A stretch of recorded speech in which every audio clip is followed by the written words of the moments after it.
সাতক্ষীরা জেলার দেবহাটা উপজেলার পারুলিয়া বাজার সংলগ্ন এলাকায় দেবহাটা উপজেলা বিএনপির উদ্যোগে সাবেক প্রধানমন্ত্রী ও বিএনপি চেয়ারপারসন বেগম খালেদা জিয়ার রোগমুক্তি ও দ্রুত সুস্থতা কামনায় দোয়া মাহফিল অনুষ্ঠিত হয়েছে। অনুষ্ঠানে স্থানীয় নেতাকর্মী সহ অঙ্গ ও সহযোগী সংগঠনের হাজার হাজার নেতাকর্মী অংশ নেন। দোয়া অনুষ্ঠানে প্রধান অতিথি হিসেবে উপস্থিত ছিলেন সাতক্ষীরা সদর দেবহাটা আসনের বিএনপি মনোনীত প্রার্থী আলহাজ আব্দুর রউফ। তিনি বলেন, বেগম খালেদা জিয়া দেশের গণতন্ত্রের প্রতীক। তার সুস্থতা কামনায় আমরা আজ একত্র হয়েছি। আমরা সবাই দোয়া করি তিনি সুস্থ হয়ে জাতির অধিকার আদায়ের আন্দোলনে আবারও নেতৃত্ব দেবেন। এটাই আমাদের প্রত্যাশা।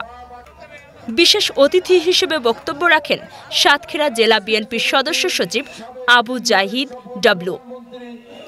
এছাড়া মোহাম্মদ হাবিবুল ইসলাম হাবিব সহ উপজেলা ও ইউনিট পর্যায়ের বিএনপি, যুবদল, স্বেচ্ছাসেবক দল ও ছাত্রদলের নেতৃবৃন্দ অনুষ্ঠানে বক্তব্য রাখেন।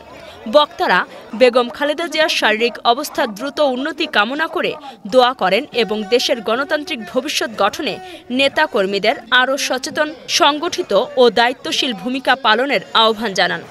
দোয়া মাহফিল শেষে বেগম খালেদা জিয়ার সুস্থতা, দেশের শান্তি ও সমৃদ্ধি কামনায় মোনাজাত পরিচালনা করা হয়।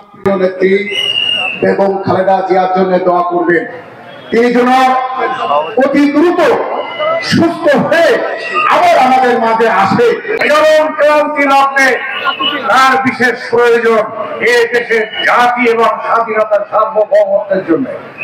গণতন্ত্রের মহাদেশীয় নেত্রী বেগম খালেদা জিয়া সুস্থ হয়ে এ দেশে আবার বিএনপির রাজনীতির অভিভাবক হিসেবে থাকবেন। বেগম খালেদা জিয়া তিনি যেন নেক হায়াত পায়।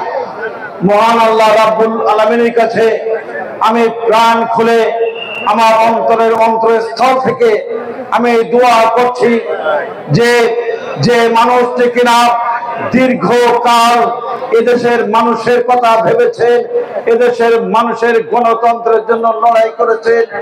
ওনার সন্তান আমাদের ভারপ্রাপ্ত চেয়ারম্যান সাহেব, উনি আজকে জানেন বিদেশে আছেন। মার অবস্থা শুনতে, কিন্তু যাদের মা অসুস্থ হয় সন্তানের কি যন্ত্রণা সন্তান কিন্তু বুঝতে পারে। আমরা নিজেরাই অনুভব করতে পারি যে মা কি জিনিস। যার মা আছে সে বলবে না, যার মা মারা গেছে সে কি জানে মা কি জিনিস। আজকে উনি বিদেশে আছে, ওনার মার সামনে উনি এসে যদি একটু দেখতে পেত, ওনার মনের আত্মা শান্তি পেত। আজকে আমরা ওনার জন্য দোয়া করি যেন আল্লাহ আমাদের সামনে আমাদের বেগম খালেদা জিয়া আবার সুস্থ হয়ে আমাদের জনগণের সামনে আসতে পারে, এই দোয়া করি। আমরা সকলেই 5 ওয়াক্ত নামাজে আমরা দোয়া করবেন যেন আল্লাহ তার তাড়াতাড়ি সুস্থ করে। আবু জাফরের তথ্য ও চিত্রে কাজী সাইমা, চ্যানেল 21, সাতক্ষীরা।